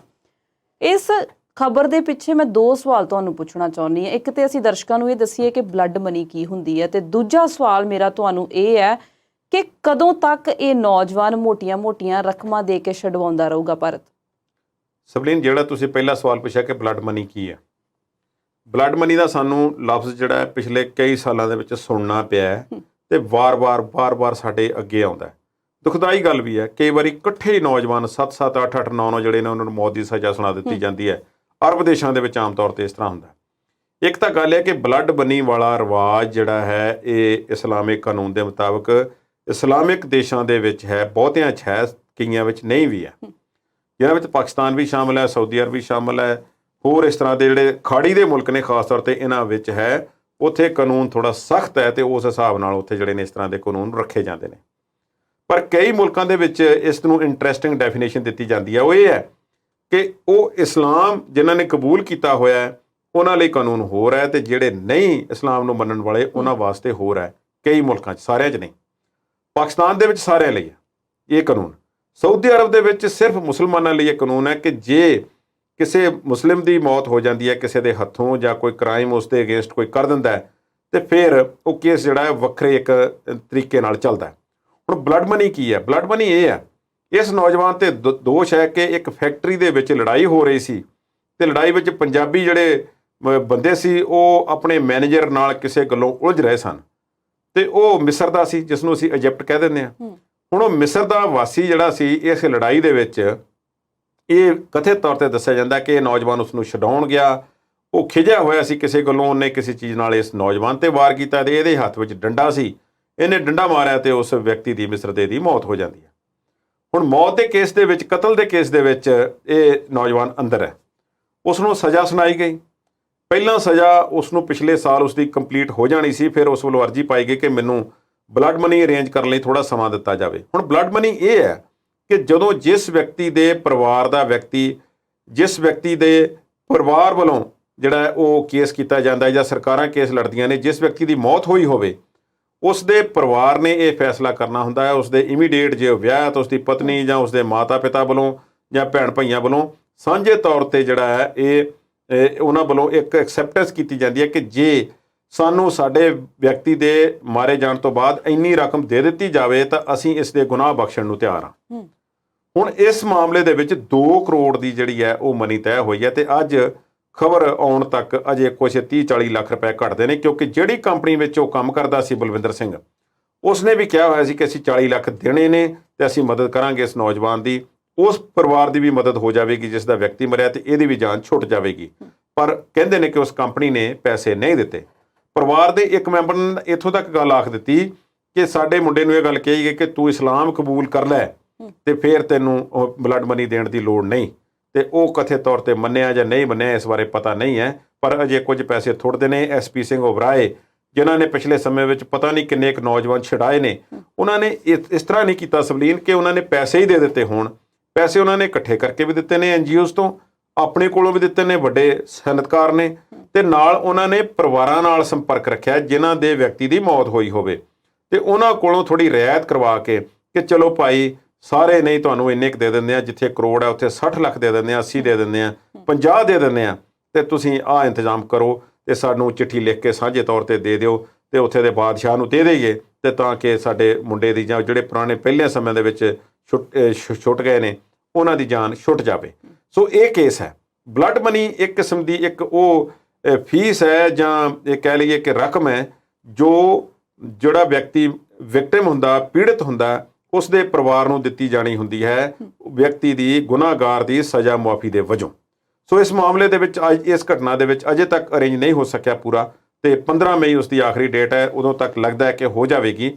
ਪਰ ਕਾਨੂੰਨ ਬੜੇ ਸਖਤ ਨੇ ਤੇ ਸਾਡੇ ਨੌਜਵਾਨਾਂ ਲਈ ਵੀ ਇਹ ਬੜੀ ਵੱਡੀ ਇੱਕ ਤਰਾਸਦੀ ਹੈ ਕਿ ਖਾੜੀ ਦੇ ਮੁਲਕਾਂ ਵਿੱਚ ਵਾਰ-ਵਾਰ ਇਸ ਤਰ੍ਹਾਂ ਜਾ ਕੇ ਫਸ ਜਾਂਦੇ ਨੇ। ਦੂਸਰੇ ਪਾਸੇ ਮੈਂ ਕਈ ਪਿੰਡਾਂ ਦੇ ਵਿੱਚ ਪੁੱਛਣ ਦੀ ਕੋਸ਼ਿਸ਼ ਕਰਦਾ ਜਾ ਕੇ ਕਿ ਤੁਹਾਡੇ ਪਿੰਡ ਦੇ ਵਿੱਚੋਂ ਭਾਵੇਂ ਉੱਥੇ ਹਾਲਾਤ ਬਹੁਤੇ ਵਧੀਆ ਨਹੀਂ, ਦੁਬਈ ਜਾਂ ਆਸ-ਪਾਸ ਦੇ ਮੁਲਕਾਂ ਵਿੱਚ ਕਿੰਨੇ ਕੁ ਨੌਜਵਾਨ ਜਿਹੜੇ ਨੇ ਕੰਮ ਕਰਦੇ ਨੇ, ਤੁਸੀਂ ਹੈਰਾਨ ਰਹਿ ਜਾਂਦੇ ਹੋ ਗਿਣਤੀ ਸੁਣ ਕੇ। ਰੁਜ਼ਗਾਰ ਹੀ ਨਹੀਂ ਹੈ ਸਾਡੇ ਮੁਲਕ ਦੇ ਵਿੱਚ ਤੇ ਇਹ ਨੌਜਵਾਨ ਉੱਥੇ ਜਾਨਾਂ ਜੋਖਮ ਤੇ ਪਾ ਕੇ ਦਿਨ ਰਾਤ ਕੰਮ ਕਰਕੇ ਗਰਮੀ ਵਿੱਚ ਉੱਚੀਆਂ ਇਮਾਰਤਾਂ ਦੇ ਵਿੱਚ ਮਾੜੇ ਹਾਲਾਤਾਂ ਦੇ ਵਿੱਚ ਰਹਿ ਕੇ ਕਦੀ ਕਿਸੇ ਕੇਸ ਵਿੱਚ ਫਸ ਜਾਂਦੇ ਨੇ, ਕਦੀ ਕਿਸੇ ਵਿੱਚ ਫਸ ਜਾਂਦੇ ਨੇ। ਏਜੰਟ ਉਹਨਾਂ ਦਾ ਫਾਇਦਾ ਉਠਾਉਂਦੇ ਨੇ। ਕੰਪਨੀਆਂ ਜਿਹੜੀਆਂ ਨੇ ਉਹ ਪਾਸਪੋਰਟ ਰੱਖ ਲੈਂਦੀਆਂ ਨੇ।